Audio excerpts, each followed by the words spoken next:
గత 2-3 రోజులుగా కేటీఆర్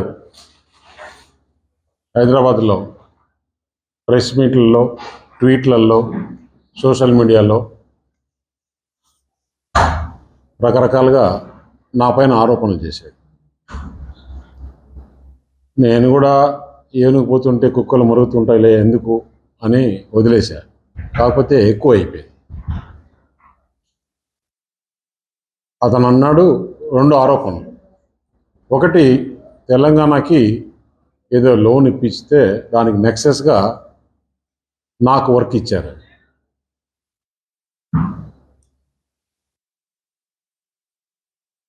₹1660 కోట్ల సీఎం రమేష్కి హైదరాబాద్లో వర్క్ ఇచ్చారు అని. కేటీఆర్ ప్రభుత్వంలో ఉన్నాడు 10 సంవత్సరాలు. ₹1660 కోట్ల నామినేషన్లో వర్క్ ఇస్తారా ఇవ్వరా అనే నామ్స్ కూడా తెలియని అజ్ఞానే. లేదు రేవంత్ రెడ్డి పైన బురద చల్లాలన్నా ఎందుకు చేస్తున్నాడు అనేది ఆలోచన చేస్తే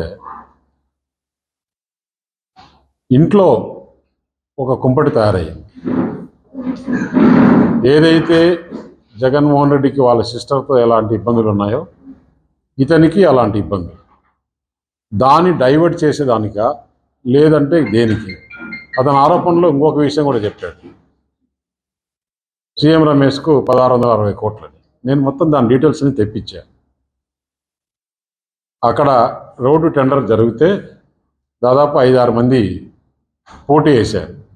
పోటీ వేసిన దాంట్లలో Rithvik projects, mega engineering, L&T, Raghava, ఇంకా 1-2 కంపెనీలు ఉన్నాయి. అది కూడా 2 ప్యాకేజీలు అయితే ఒకటి L&Tకి, ఒకటి రిత్విక్కి L1 అయింది. చాలామంది పోటీ వేశారు. జరిగి కూడా దాదాపు 3 నెలలు అయింది. రిత్విక్ ప్రాజెక్ట్స్లో నేను డైరెక్టర్ కాదు, నేను మేనేజ్మెంట్లో లేను. ఆంధ్ర వాళ్ళకి తీసుకుపోయి ఇచ్చాడు అన్నారు. ఆంధ్ర బీజేపీ ఎంపీకి ఇచ్చాడు, ఆంధ్ర వాళ్ళకి ఇచ్చాడు, తెలంగాణ మనం కష్టపడి తెచ్చుకునింది ఇందుకేనా తెలంగాణ అని కూడా మాట్లాడాడు కేటీఆర్. 10 సంవత్సరాలు ప్రభుత్వంలో ఉన్నారు. 10 సంవత్సరాల ప్రభుత్వంలో మీరు దాదాపు 6-7 లక్షల రూపాయలు అన్ని డిపార్ట్మెంట్స్ కలిసి వర్కులు జరిగాయి. అంటే ఒక కాళేశ్వరమే 1,00,000 కోట్లు. అలాంటివి మీ వాటరు గురించి జలమిషన్ అని చేశారు తెలంగాణలో, అది ఒక 30,000. రకరకాలుగా రోడ్స్ కానీ ఎలక్ట్రిసిటీలో కానీ అన్ని రకాలుగా 4-5 లక్షల కోట్లు పైనే 10 సంవత్సరాల్లో వర్కులు చేశారు. అంటే ఎనీ ప్రభుత్వము ఒకరికి వర్క్ ఇవ్వాలంటే 5 లక్షల రూపాయలు మించి నామినేషన్లు ఇచ్చేదానికి లేదు. అంటే నువ్వు ఇంతకుముందు ఇచ్చిన వాటిని అలాగనే ఇచ్చావా? ఇన్ని వర్కులు నీ ఇష్టంతో నువ్వు ఎవరనుకుంటే వాళ్ళకి ఇచ్చేసావా? దానికి ఒక ప్రాసెస్ ఉంది. టెండర్లు పిలుస్తారు. ఎవరు తక్కువ కోట్ చేస్తే వారికి ఇచ్చే ఆ మాత్రం జ్ఞానం కూడా లేకుండా నాకు రేవంత్ రెడ్డి తెలంగాణ ముఖ్యమంత్రి స్నేహితుడని నాకు వర్క్ ఇచ్చినారని చెప్పేదానికి అయింది కదా. మరి మీరు ప్రభుత్వంలో ఉన్నప్పుడు ఇదే రిత్విక్ ప్రాజెక్ట్స్ తుపాకులు కూడా 2,000 కోట్ల రూపాయలు పనిచేసింది. అప్పుడు మీరు ఇచ్చారా? ఏం మాట్లాడుతున్నావు? ఎందుకు మాట్లాడుతున్నావు? నువ్వు ఒక 4-5 నెలల కిందట కవిత ఢిల్లీలో జైల్లో ఉన్నప్పుడు నువ్వు ఢిల్లీకి వచ్చి నా దగ్గర టైం తీసుకొని మా ఇంటికి వచ్చిన మాట వాస్తవం కాదా?